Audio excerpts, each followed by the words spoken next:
Assalamualaikum warahmatullahi wabarakatuh. Bagi melengkapkan tugasan berkumpulan bagi subjek GMGA 3063, perbandingan pentadbiran awam, di mana tajuk yang diberikan adalah perbandingan sistem pentadbiran dua buah negara. Jadi ahli kumpulan kami memilih dua buah negara itu adalah New Zealand dan Singapura. Okey, terlebih dahulu saya ingin memperkenalkan ahli kumpulan kami. Okey, yang pertama Muhammad Amirul bin Syafi'i, matrik nama 259722. Kemudian Muhammad Faizal bin Ciad, matrik nama 258619. Ahmad Fikri bin Jaafar 259563. Muhammad Azwan bin Abdul Rahim 259715. Dan yang terakhir Hasnizam bin Hamzah, matrik nama 258521.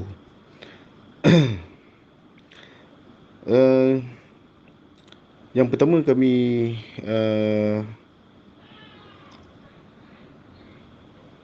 membuat perbandingan dari segi latar belakang umum negara New Zealand dan Singapura.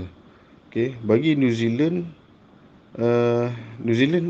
dikenali sebagai Maori Aotearoa, adalah sebuah negara yang terletak di Lautan Pasifik Selatan di bahagian barat daya Polinesia. New Zealand adalah tanah terpencil yang merupakan salah satu kawasan terpenting yang sesuai untuk dijadikan tempat tinggal dan terletak lebih dari 1000 batu atau 1600 km di tenggara Australia. Okey, bagi sejarah Singapura pula pada umumnya dianggap telah bermula dengan kedatangan Sir Stamford Raffles pada tahun 1819. Didorong oleh visi Lee Kuan Yew tanpa henti, ia mengubah identitinya menjadi Dynamo Industry, menggabungkan ekonomi pasaran bebas dengan kejuruteraan sosial yang diilhami oleh Confucius. Anak lelaki Lee Kuan Yew kini memimpin negara ini dan menghadapi pekerjaan yang sukar mempertahankan kedudukan Singapura dalam ekonomi global yang kejam. Kemudian perbandingan yang kedua adalah maklumat sosioekonomi antara New Zealand dan Singapura. Bagi New Zealand, ekonomi New Zealand terbuka dan berdasarkan prinsip pasaran bebas.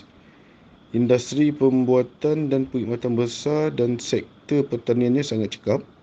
Ekspor produk dan perkhidmatan menyumbang kira-kira 1/3 daripada jumlah KDNK dari segi perbelanjaan sebenar.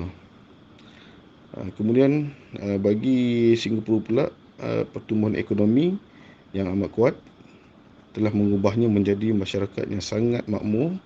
Kekayaan purata meningkat 2 kali ganda dari tahun 2000 hingga 2018, mencapai USD 283,120 orang setiap orang dewasa. Pada 2018, Singapura berada di tangga ke-9 dunia dari segi kekayaan isi rumah, memberikannya kedudukan tertinggi di Asia. Walau bagaimanapun, kekayaan ini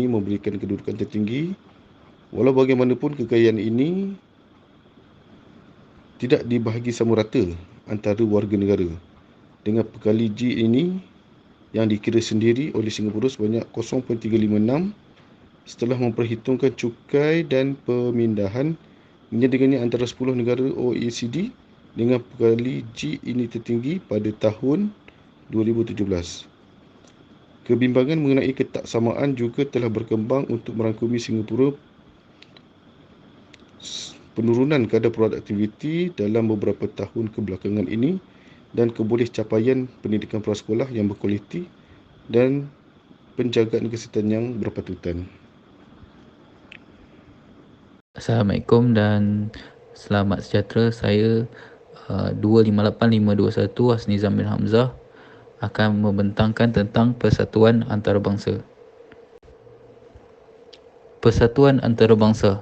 Persatuan Pelancongan New Zealand, Tourism New Zealand Kementerian Pemerintah, Organisasi Pelancongan Serantau dan MORI, jaringan pemasaran yang dibuat oleh pengusaha komersial dan kumpulan industri yang mewakili operator dari pelbagai bidang industri pelancongan adalah antara banyak organisasi yang aktif dalam pelancongan di New Zealand.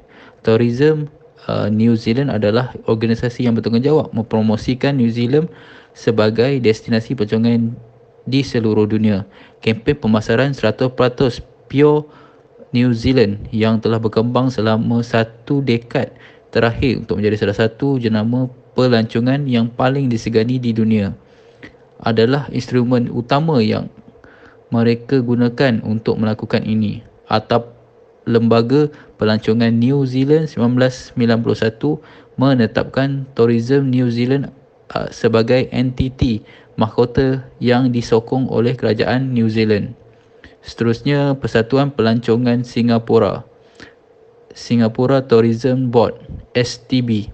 Lembaga Pelancongan Singapura STB adalah lembaga berkanun di bawah Kementerian Perdagangan dan Industri Singapura.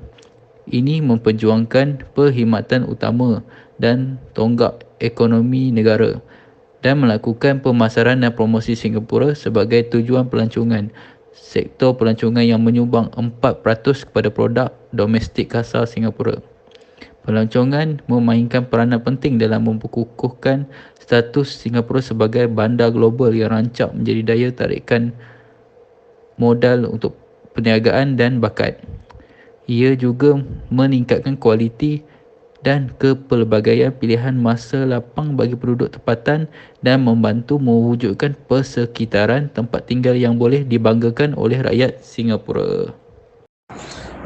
Assalamualaikum dan salam sejahtera. Nama saya Ahmad Fikri bin Jaafar, matrik number 259563. Saya akan membentangkan bahagian sistem pentadbiran, di mana sistem pentadbiran Persatuan Pelancongan New Zealand dengan Singapore Tourism Board. Okey, berkaitan dengan Tourism New Zealand, ianya adalah organisasi yang bertanggungjawab mempromosikan New Zealand sebagai destinasi pelancongan di seluruh dunia.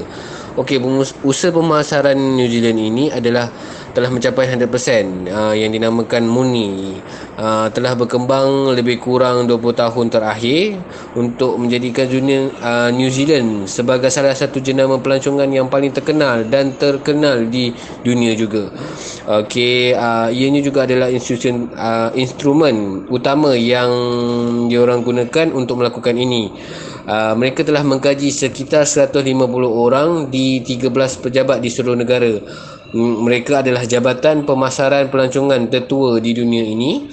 Okey, mereka juga memasarkan pelancong dari 15 pasaran penting yang mereka tahu akan tinggal lebih lama, melakukan perjalanan di luar musim puncak, menghabiskan lebih banyak masa dan mengunjungi lebih banyak tempat untuk menjamin pelancongan memperkayakan kediaman mereka dan memberi lebih banyak daripada yang diperlukan. Ini menyebarkan kelebihan pelancongan asing di seluruh negara dan sepanjang tahun. Seterusnya adalah berkaitan dengan sistem Singapore Tourism Board. Lembaga Promosi Pelancong Singapura atau bahasa singkatannya STB telah ditubuhkan lebih kurang pada tahun 1964 dengan mandat untuk mempromosikan Singapura sebagai destinasi pelancongan. Ia adalah pengakuan kerajaan terhadap potensi pelancongan sebagai penyumbang penting kepada ekonomi negara. STB ini telah bermula dengan kekuatan kaki tangan 25 orang. Ketika itu juga Singapura menyambut 91,000 pengunjung dalam masa lebih kurang 1 tahun. Di bawah STB ini, tahap awal pengembangan pelancongan Singapura difokuskan pada peningkatan kesadaran Singapura sebagai destinasi dan membangun infrastruktur pelancongan. Ia juga termasuk tarikan utama seperti Pulau Sentosa dan Taman Zoologi Singapura. STB juga telah mensasarkan bandar ini sebagai tempat untuk mengadakan konvensyen dan mengadakan acara untuk menarik pengunjung. STB juga mengawasi pelaksanaan rancangan pembangunan produk pelancongan bernilai lebih kurang 1 juta yang meminta pemeliharaan daerah bersejarah Singapura seperti Chinatown, Little India dan Arab Street, peremajaan sungai Singapura dan pencintaan produk dan acara ikonik yang baru. STB juga memperluas peranannya di luar promosi destinasi dengan menubuhkan Singapura sebagai hub pelancongan serantau untuk kedua-dua pelancongan syarikat dan pelancong. Assalamualaikum dan selamat sejahtera. Nama saya Muhammad Azwan bin Abdul Rahim, nombor metrik 259715. Saya akan membentangkan perbandingan sistem pelancongan di New Zealand dan Singapura. Di New Zealand, pengunjung tidak semestinya diharuskan untuk menjalani ujian COVID-19. Tetapi pelitup muka haruslah dipakai ketika penerbangan. Dan pelancong juga haruslah memuat naik turun aplikasi New Zealand COVID Tracer walaupun pelancong tidak memerlukan vaksin. Manakala di Singapura pula keperluan penuh tidak jelas sehingga dasar polisi barunya diumumkan secara rasmi. Walau bagaimanapun, pelancong haruslah diberi vaksin. Itu pun bergantung kepada peluncuran vaksin di Singapura. Dan syarat untuk memasuki Singapura adalah pengunjung diperlukan untuk melanggan insurans perjalanan yang secara khususnya merangkumi rawatan perubatan COVID-19. Okey, dari segi kos perjalanan pula, mengikut rujukan dari budgetyourtrip.com, kos anggaran untuk melancong ke New Zealand dan Singapura hampir sama, iaitu 184 Australian dollar untuk New Zealand dan 160 Australian dollar untuk Singapura. Jadi ia bergantung kepada rancangan pelancong tersebut sama ada dia ingin melancong ke New Zealand ataupun Singapura tanpa menghabiskan banyak perbelanjaan. Itu saja pembentangan daripada saya. Terima kasih. Assalamualaikum. Saya memperkenalkan diri saya Muhammad Amirul bin Syafi'i, nombor metrik 259722. Saya akan menyampaikan kesimpulan berkenaan perbandingan antara dua negara ini, iaitu New Zealand dan Singapura. Okey, dengan sokongan yang kuat dan penyertaan aktif dari penduduk Singapura bagi sektor pelancongan kerana mereka merupakan bahagian yang penting dalam identiti dan tarikan Singapura. Ia menjadikan Singapura sebuah negara yang unik untuk dikunjungi. Ini kerana STB bekerjasama dengan rakan industri pelancongan untuk memupuk pelibatan masyarakat sebagai sebahagian daripada usaha pengembangan pelancongan. Setiap penduduk tempatan adalah calon penyokong pelancongan dan bersama-sama idea dan tenaga kolektif mereka dapat menyumbang kepada pembangunan sektor pelancongan yang berterusan. Untuk menavigasi sektor pelancongan melalui fasa pertumbuhan berikutnya, STB telah menggunakan quality tourism sebagai model pembangunan pelancongan yang menekankan perusahaan inovatif, penglibatan tempatan dan sumbangan yang kuat untuk menjadikan Singapura sebagai negara yang lebih menjadi tumpuan pelancong antarabangsa.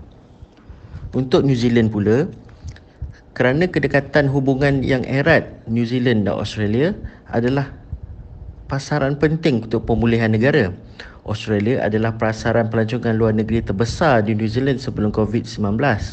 Sektor pelancongan New Zealand sebelum COVID-19 merangkumi separuh daripada kedatangan pelawat pelancong, dan New Zealand pelawat antarabangsa yang membelanjakan 2.7 bilion pada tahun 2019. Strategi jangka panjang pelancongan New Zealand adalah mendorong pelancong untuk meningkatkan New Zealand melalui konstruktif jangka panjang pertumbuhan. Sekian, terima kasih.